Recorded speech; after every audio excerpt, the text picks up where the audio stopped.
ശാന്തി 27/5/26 പ്രഭാതമുരളി ബാബ്ദാദ മധുബൻ. ബാബ പറയുന്നു, മധുരമായ കുട്ടികളെ, കാലൻ്റെയും കാലനായ ബാബ വന്നിരിക്കുന്നു. നിങ്ങൾക്ക് കാലത്തിൻ്റെ മേൽ ജയം നേടിത്തരുന്നതിനു വേണ്ടി മൻമനാഭവയുടെ മന്ത്രത്തിലൂടെ തന്നെയാണ് നിങ്ങൾ കാലത്തിൻ്റെ മേൽ ജയം നേടുന്നത്. ചോദ്യം: ആത്മീയ പിതാവ് തൻ്റെ ആത്മീയ യാത്രികൾക്ക് ഏതൊരു വിശേഷ ശിക്ഷണമാണ് നൽകുന്നത്? ഉത്തരം: ഹേ ആത്മീയ യാത്രക്കാര, നിങ്ങൾ ദേഹാഭിമാനം ഉപേക്ഷിച്ച് ദേഹി അഭിമാനി ആകൂ. രാവണൻ പകുതി കൽപ്പമായി നിങ്ങളെ ദേഹാഭിമാനിയാക്കി. ഇപ്പോൾ ആത്മാഭിമാനിയാകൂ. ഈ ആത്മീയ ജ്ഞാനം സുപ്രീം ആത്മാവ് തന്നെയാണ് നിങ്ങൾക്ക് നൽകുന്നത്. മറ്റാർക്കും നൽകുവാൻ സാധിക്കില്ല. ഗീതം. ഓം നമഃ ശിവായ. ഓം ശാന്തി. കുട്ടികൾ തൻ്റെ പിതാവിൻ്റെ മഹിമ കേട്ടു. ഉയർന്നതിലും ഉയർന്ന ഭഗവാൻ എന്ന് പാടപ്പെടുകയും ചെയ്യുന്നു. ആ ഒന്ന് സർവ കുട്ടികളുടെയും പിതാവാണ്. ബാക്കി ആരെല്ലാമുണ്ടോ എല്ലാവരും പരസ്പരം ബ്രദേഴ്സാണ്. സർവരുടെയും പിതാവ് ഒന്നാണ്. അതാണ് ശിവബാബ. ബാബ മനസ്സിലാക്കിച്ചു തന്നു, ഹേ കുട്ടികളെ, ഭക്തി മാർഗത്തിൽ നിങ്ങൾക്ക് 2 പിതാവുണ്ട്. ലൗകിക പിതാവും പാരലൗകിക പിതാവും. രചയിതാവിൽ നിന്നും രചനയ്ക്ക് സമ്പത്ത് ലഭിക്കുന്നു.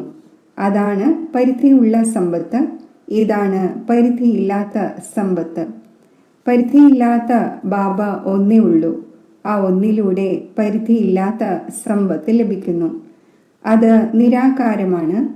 ആ ഒന്നിൻ്റെ നാമമാണ് പരംപിത പരമാത്മാ ശിവ. ശിവ പരമാത്മായ നമ എന്ന് പറയുന്നുമുണ്ട്. ആ ഒന്ന് ഉയർന്നതിലും ഉയർന്നതാണ്. നിങ്ങളുടെ ബുദ്ധി മുകളിലേക്ക് പോകുന്നു, നിരാകാരനായ പിതാവിൻ്റെ നേർക്ക്. ആ ഒന്ന് വസിക്കുന്നത് പരംധാമത്തിലാണ്. അവിടെ നിന്നാണ് നിങ്ങൾ ആത്മാക്കൾ വരുന്നത്. ബാബയും അവിടെ തന്നെയാണ് നിവസിക്കുന്നത്. അവിടെ നിന്ന് തന്നെയാണ് സർവരുടെയും സദ്ഗതി ചെയ്യുന്നത്. അതിലും ഭാരതം പരംപിത പരമാത്മാവിൻ്റെ ബർത്ത് പ്ലേസ് ആണ്. ശിവജയന്തിയും ഇവിടെ ആഘോഷിക്കുന്നു. ആ ആത്മീയ ബാബ തന്നെയാണ് ജ്ഞാനത്തിൻ്റെ സാഗരം, പതീത പാവനൻ, ലിബറേറ്റർ, ഗൈഡ് എന്ന് പറയുന്നത്. ആ ഒന്ന് ദുഃഖം ഭരിച്ച് സുഖം ഉണ്ടാക്കുന്നവനാണ്. ഇത് ഭാരതവാസികൾ അറിയുന്നുണ്ട്. ഇത് ദുഃഖധാമമാണ്. ഭാരതം തന്നെയാണ് സുഖധാമം ആയിരുന്നത്. ബാബ കുട്ടികൾക്കിരുന്ന് മനസ്സിലാക്കിച്ചു തരുന്നു, ഹേ ഭാരതവാസികളെ, നിങ്ങളുടെ ആദ്യ സനാതന ദേവി ദേവതാധർമ്മം ഉണ്ടായിരുന്നപ്പോൾ നിങ്ങൾ വിശ്വത്തിൻ്റെ അധികാരിയായിരുന്നു. ദേവി ദേവതമാർ ധർമ്മശ്രേഷ്ഠവും കർമ്മശ്രേഷ്ഠവും ആയിരുന്നു. ഇപ്പോൾ ഇവർ ധർമ്മഭ്രഷ്ടവും കർമ്മഭ്രഷ്ടവും ആയിരിക്കുന്നു. സ്വയം പാവന ദേവത എന്ന് പറയുവാൻ സാധിക്കുന്നില്ല. കലിയുഗത്തിൻ്റെ അന്തിമം വരെയും ഭക്തി മാർഗം തുടരുന്നു. ഇതിൽ ജ്ഞാനമില്ല. ജ്ഞാനത്തിലൂടെ സദ്ഗതിയാണ് ഉണ്ടാകുന്നത്. സർവരുടെയും സദ്ഗതി ദാതാവായ ബാബ എപ്പോൾ വരെ വരുന്നില്ല, അപ്പോൾ വരെ സദ്ഗതി ഉണ്ടാകുന്നില്ല. ബാബ പറയുന്നു, ഞാൻ കൽപ്പത്തിൻ്റെ സംഗമയുഗത്തിൽ വരുന്നു. ഈ സമയം പതീത ലോകം തന്നെയാണ്. പാവനുമായി ഒരാൾ പോലുമില്ല. സന്യാസിമാർ പവിത്രമാകുന്നുണ്ട്. പക്ഷേ വീണ്ടും അവർക്ക് പുനർജന്മം ഇവിടെ തന്നെയാണ് എടുക്കേണ്ടത്. വിഷത്തിലൂടെ ജന്മം എടുക്കേണ്ടി വരും. തിരിച്ചു പോകുവാനുള്ളതല്ല. എപ്പോഴാണോ ചക്രം പൂർത്തിയാകുന്നത് അപ്പോൾ തന്നെയാണ് ബാബ വന്ന് കൊണ്ടുപോകുന്നത്. ഇതിനെ പറയുന്നത് തന്നെ ആത്മീയ ജ്ഞാനം എന്നാണ്. സുപ്രീം ആത്മാവ് ആത്മീയ ജ്ഞാനം നൽകുന്നു. സുപ്രീം ആത്മാവ് തന്നെയാണ് ജ്ഞാനത്തിൻ്റെ സാഗരം, പതീത പാവനൻ. ബാക്കി ശാസ്ത്രങ്ങളുടെ ജ്ഞാനമാണെങ്കിൽ ഭക്തിമാർഗമാണ്. ബാബ പറയുന്നു, യജ്ഞം, തപം, തീർത്ഥം ആദിയായവ നടത്തി കൂടുതൽ താഴേക്ക് വീണു വന്നു. നിങ്ങൾ ആദ്യം സതോ പ്രധാനമായിരുന്നു. ഭാരതത്തിൽ പ്യൂരിറ്റി ഉണ്ടായിരുന്നു. അപ്പോൾ പീസ്, പ്രോസ്പെരിറ്റിയും ഉണ്ടായിരുന്നു. ഹെൽത്ത്, വെൽത്ത് രണ്ടും ഉണ്ടായിരുന്നു. ഇന്നേക്ക് 5000 വർഷം മുമ്പുള്ള കാര്യമാണ്. ഈ ഭാരതം സ്വർഗമായിരുന്നു. ആ സമയം മറ്റൊരു ധർമ്മവും ഉണ്ടായിരുന്നില്ല. കേവലം ഒരേ ഒരു ആദി സനാതന ദേവീദേവതാ ധർമ്മമാണ് ഉണ്ടായിരുന്നത്. അത് പരംപിത പരമാത്മാവാണ് സ്ഥാപിച്ചത്. സ്വർഗത്തിൻ്റെ സ്ഥാപന ആ ഒന്ന് തന്നെ ചെയ്യും. മനുഷ്യന് ചെയ്യുവാൻ സാധിക്കില്ല. കൃഷ്ണൻ രചയിതാവാണ് എന്ന് പറയുകയില്ല. അങ്ങനെയല്ല. രചയിതാവ് ഒരേ ഒരു നിരാകാരനായ ശിവനാണ്. ബാക്കി ആ ഒന്നിൻ്റെ രചനയാണ്. രചയിതാവിൽ നിന്ന് തന്നെയാണ് രചനയ്ക്ക് സമ്പത്ത് ലഭിക്കുന്നത്. ബാബ മനസ്സിലാക്കിച്ചു തരുന്നു, ഞാൻ നിങ്ങളുടെ പരിധിയില്ലാത്ത പിതാവാണ്. നിങ്ങൾക്ക് പരിധിയില്ലാത്ത സമ്പത്ത് നൽകുന്നു 21 ജന്മങ്ങളിലേക്ക് വേണ്ടി. സൂര്യവംശി, ചന്ദ്രവംശി പവിത്ര ധർമ്മം സ്ഥാപിക്കുന്നു. ബ്രാഹ്മണ ധർമ്മമാണ് കുടുമി. ഏറ്റവും ഉയർന്നതാണ് ആത്മീയ പിതാവ്. ആത്മാക്കളെ തനിക്ക് സമാനമാക്കുന്നു. ബാബ ജ്ഞാനത്തിൻ്റെ സാഗരമാണ്, സുഖത്തിൻ്റെ സാഗരമാണ്. അപ്പോൾ നിങ്ങളെയും അങ്ങനെയാക്കുന്നു. ഭാരതം തന്നെയാണ് സുഖധാമം ആയിരുന്നത്. ഇപ്പോഴാണെങ്കിൽ ദുഃഖധാമമാണ്.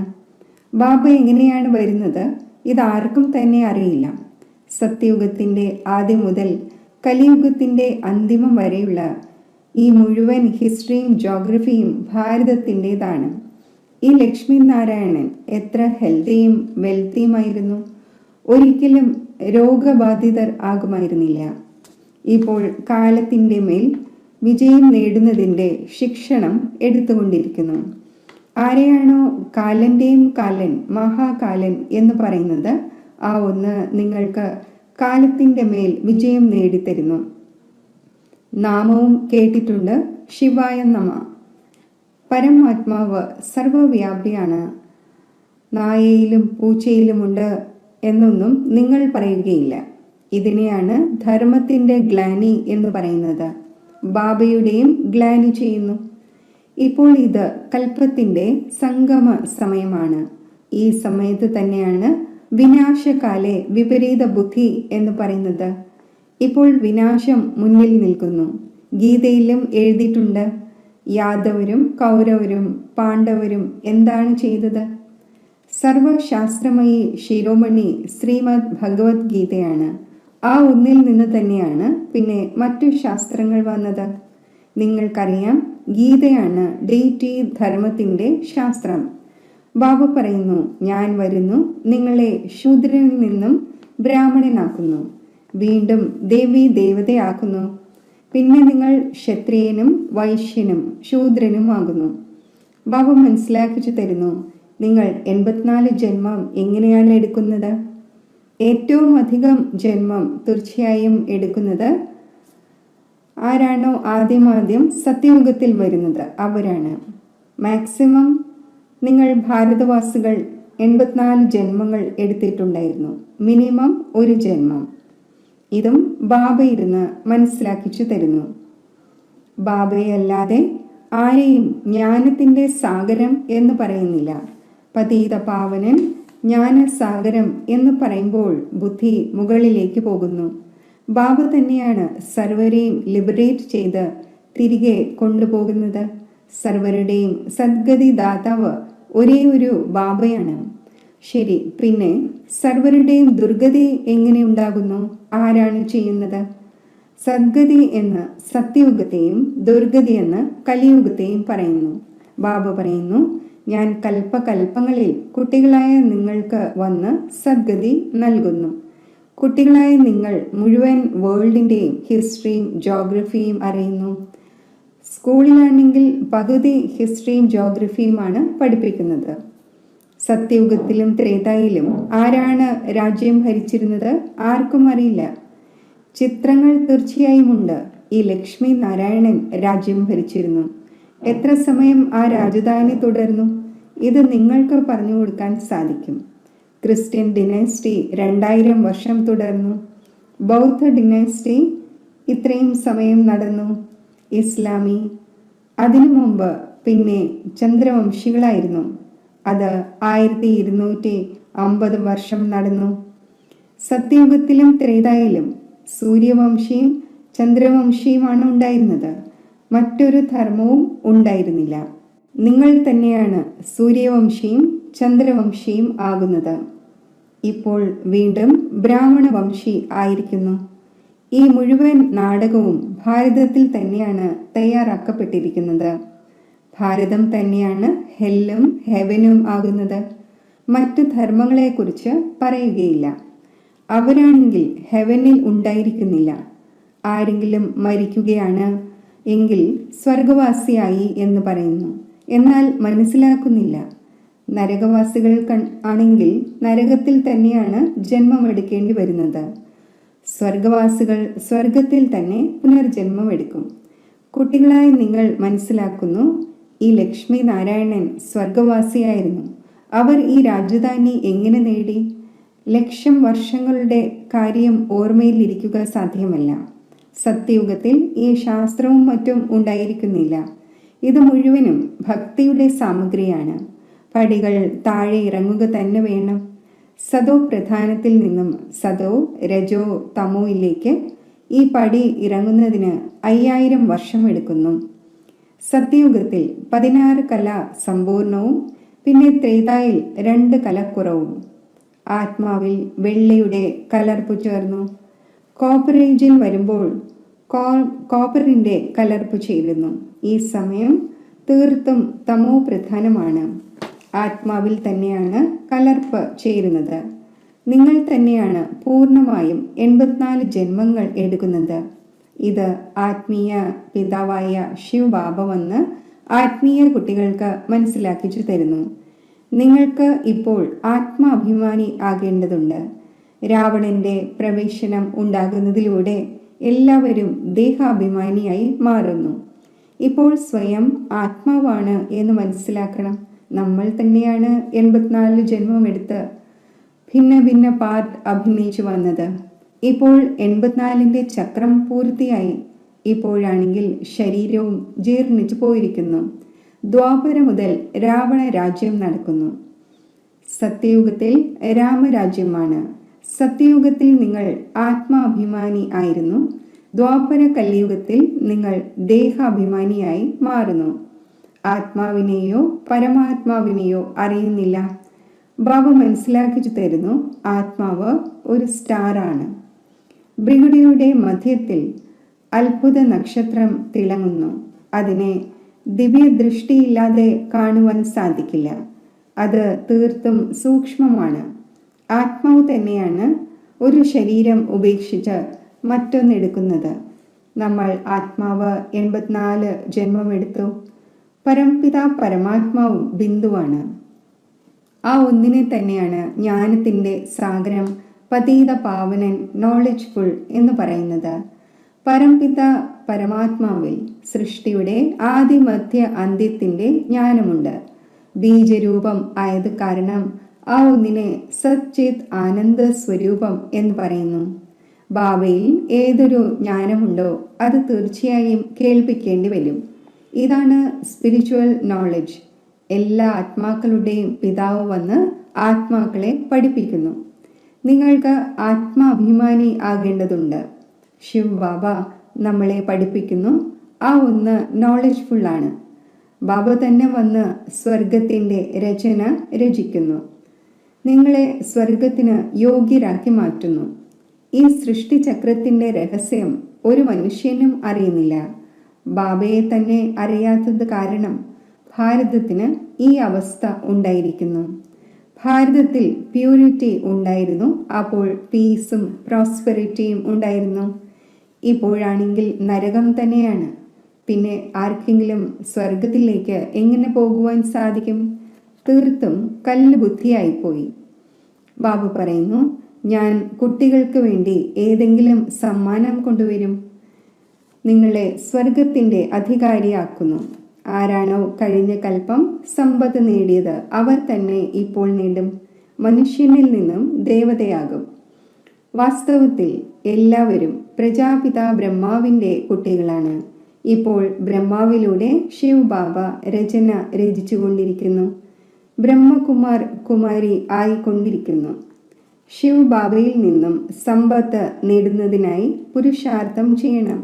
തമോ പ്രധാനത്തിൽ നിന്നും സദോ പ്രധാനമാകണം. ബാബ പറയുന്നു, കുട്ടികളെ, എന്നെ ഓർമ്മിക്കൂ, എങ്കിൽ നിങ്ങളുടെ സർവവികർമ്മവും വിനാശമാകും. ഈ സ്പിരിച്വൽ നോളജ് ബാബയ്ക്കല്ലാതെ മറ്റാർക്കും നൽകുവാൻ സാധിക്കില്ല.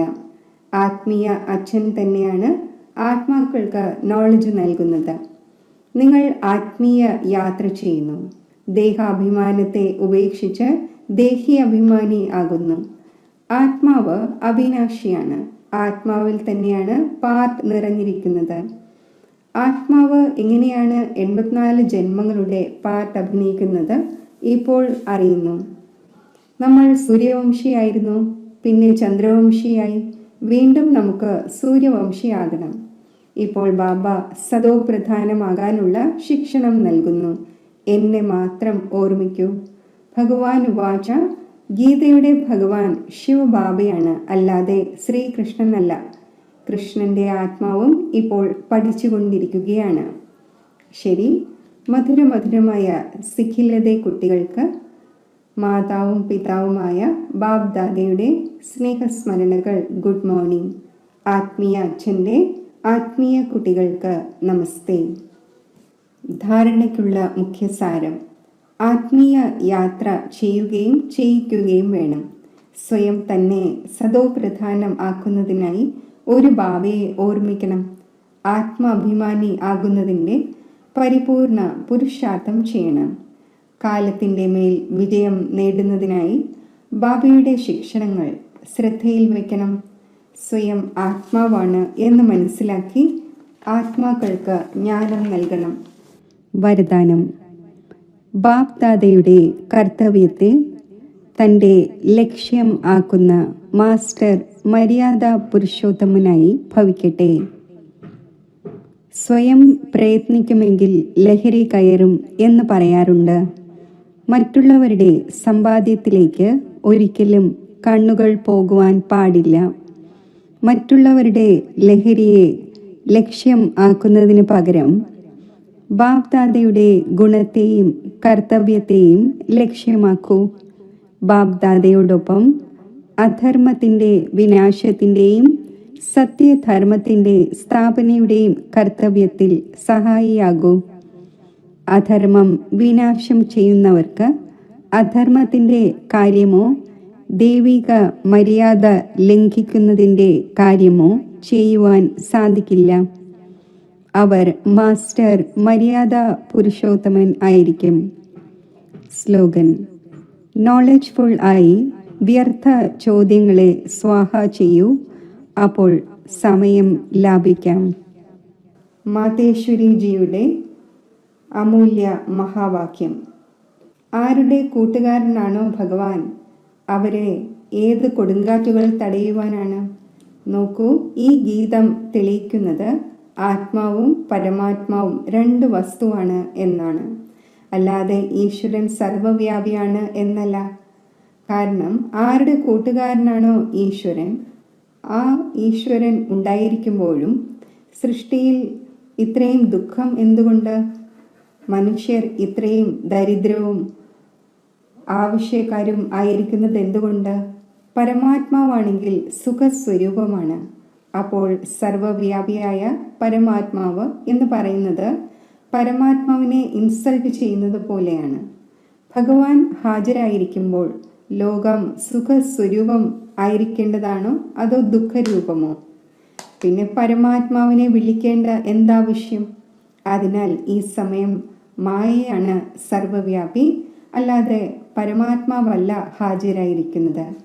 പരമാത്മാവ് കേവലം ഒരു തവണ സംഗമത്തിൽ വരുന്നു. അപ്പോൾ പരമാത്മാവിനെ ഹാജരുമാണ്, കാണുന്നവനുമാണ് എന്ന് പറയുവാൻ സാധിക്കും. ബാക്കി ആ ഒന്നിൻ്റെ ഓർമ്മ എല്ലാവരുടെയും ഹൃദയങ്ങളിൽ തീർച്ചയായും വ്യാപകമാണ്. ശരീരത്തെ നടത്തിക്കുന്ന ശക്തി ഓരോരുത്തരിലും ഭിന്ന ഭിന്ന സംസ്കാരമുള്ള ആത്മാവാണ്, അല്ലാതെ പരമാത്മാവല്ല. ഇപ്പോൾ ചിന്തിക്കണം, പരമാത്മാവിൻ്റെ കൂട്ട് എന്തുകൊണ്ട് എടുത്തിരിക്കുന്നു?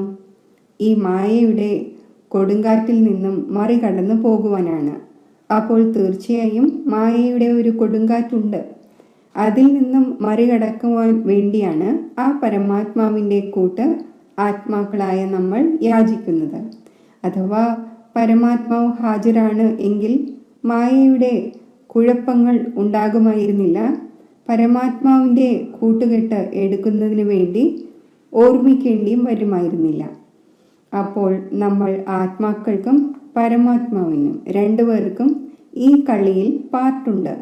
അതിനാൽ എപ്പോഴാണോ പരമാത്മാവ് വരുന്നത്, അപ്പോൾ ആ ഒന്നിൻ്റെ പരിപൂർണ കൂട്ടുകെട്ടെടുത്ത് ആ ഒന്നിൻ്റേതായി മാറണം.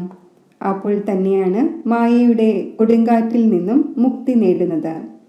ആ ഒന്ന് സർവരുടെയും സുഖദാതാവാണ്. എന്നാൽ ആരാണോ പ്രാക്ടിക്കലിൽ ആ ഒന്നിൻ്റെ ആശ്രയം എടുക്കുന്നത്, അവർക്ക് തന്നെയാണ് കൂട്ട് ലഭിക്കുന്നത്. അപ്പോൾ ആ കുട്ടികൾക്ക് എക്സ്ട്രാ പ്രാപ്തി ഉണ്ടാകുന്നു. ആ ഒന്ന് ലോകത്തിൻ്റെ ഉള്ളിൽ വന്ന് ഉപസ്ഥിതനായിരിക്കുന്നു. എന്നാൽ ആഹാ, ആശ്ചര്യം തന്നെ! ലോകം ഈ ഒന്നിനെ അറിയാത്തത് കാരണം ഈ ഒന്നിൻ്റെ കൂട്ട് എടുക്കുന്നില്ല. അഥവാ ഈ ഒന്നിൻ്റെ കൂട്ട് പൂർണ്ണമായും പിടിക്കുകയാണെങ്കിൽ സഹായം നൽകുന്നതിൽ പ്രസിദ്ധമാണ്. പറയുന്നു, ഒരു ചുവട് നിങ്ങൾ മുന്നോട്ട് വയ്ക്കൂ, എങ്കിൽ 10 ചുവട് മുന്നിലേക്ക് വരും. അതിനാൽ ആ ഒന്ന് സമ്പൂർണ്ണ സമ്പത്ത് നൽകുന്നു. അതിൽ യാതൊരു അപൂർണതയും ഉണ്ടായിരിക്കുന്നില്ല. ശരി. ഓം ശാന്തി. അവ്യക്ത സൂചന. സദാ അചഞ്ചലവും ആടാത്തതും ഏകരസവുമായ സ്ഥിതി അനുഭവിക്കൂ. ഏതെങ്കിലും സങ്കല്പം വന്നുവെങ്കിൽ മുകളിലേക്ക് നൽകി സ്വയം നിർസങ്കല്പമായി പൊയ്ക്കൊണ്ടിരിക്കൂ. അഭിപ്രായം നൽകുന്നതും സൂചന നൽകുന്നതും മറ്റൊരു കാര്യമാണ്.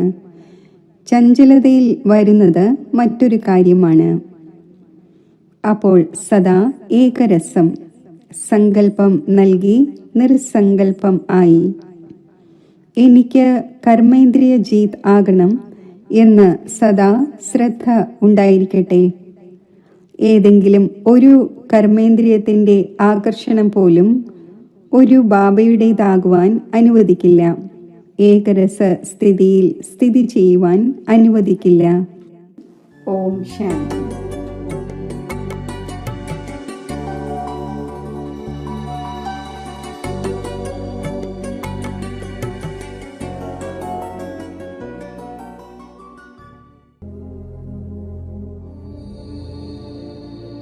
ഹൃദയേശ്വരനായ ബാബയുടെ ഓർമ്മയിൽ മഗ്നമാകുമ്പോൾ പവിത്രമായ പരമാത്മാ സ്നേഹത്തിൻ്റെ ആഴങ്ങളിൽ എത്തിച്ചേർന്ന് അനുപമമായ സുഖശാന്തിയുടെ ദിവ്യ അനുഭൂതിയിൽ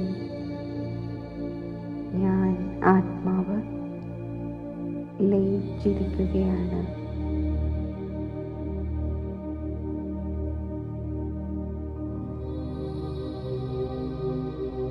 ഈ സർവശ്രേഷ്ഠ സംഗമയുഗത്തിൽ ഈ ദിവ്യമായ അനുഭൂതികൾ നുകരുന്നതിനോടൊപ്പം വിശ്വമംഗളത്തിൻ്റെ ഉത്തരവാദിത്വത്തിൻ്റെ കിരീടവും എനിക്ക് അണിയേണ്ടതുണ്ട്. സുഖശാന്തിയുടെ ഒരു തുള്ളിക്ക് വേണ്ടി ദാഹിക്കുന്ന വിശ്വത്തിലെ ദുഃഖിതരായ ആത്മാക്കൾ, ഹേ സുഖദേവ, ഹേ ശാന്തിദേവ,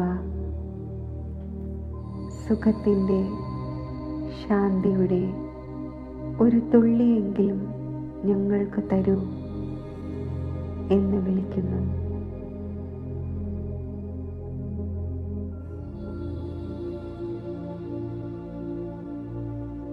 പവിത്രമായ പരമാത്മാ സ്നേഹത്തിൻ്റെ ദിവ്യ അനുഭൂതിയിൽ സ്ഥിതി ചെയ്തുകൊണ്ട് ഞാൻ സുഖശാന്തിയുടെ കിരണങ്ങൾ വിശ്വത്തിലേക്ക് വ്യാപിപ്പിക്കുകയാണ്. സുഖശാന്തിയുടെ ഈ അമൃത കിരണങ്ങൾ ആ ദുഃഖിതരായ ആത്മാക്കളിലേക്ക് എത്തിച്ചേരട്ടെ.